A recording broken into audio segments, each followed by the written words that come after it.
Welcome to the Green Room on Casting Workbook. I'm Natasha Gargiulo, and who's ready for the Ant-Man and the Wasp Quantumania? It hits theaters this weekend, and it stars Paul Rudd returning as the Ant-Man. But this time around, the actor says he had to heighten his acting skills, all due in part to Kang the Conqueror, the new villain played by Jonathan Majors, who is at the top of his game these days. He's got not one, but two blockbusters coming out this year, The Ant-Man and Creed 3 in March. Now, for Jonathan Majors, he says he's well aware his career is blossoming, but he still has work to do.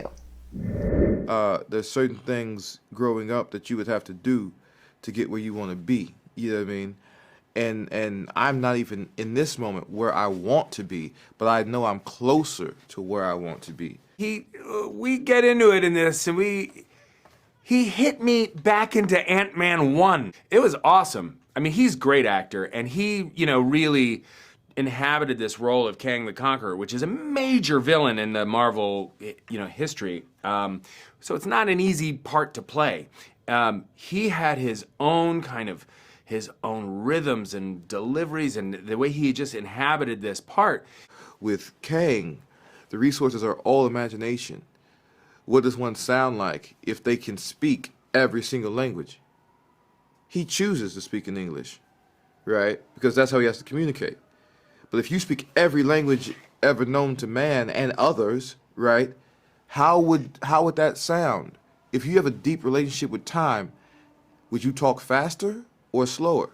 If you knew what the other person was going to say, if I knew, how would you move? How would you operate? And that's a big question that really mobilized the speech, the stature, the vibration, and the spine of Kang. It changed the whole dynamic. Like, it felt like, oh, this feels different. I'm going up against somebody that has his own kind of way of doing this in a really kind of exciting way. But this next chapter is a blooming, and I do feel no, there's no pressure. That's how you lose the Super Bowl. That's how you drop the ball. Getting ahead of it. You don't have a touchdown yet. You just got the ball.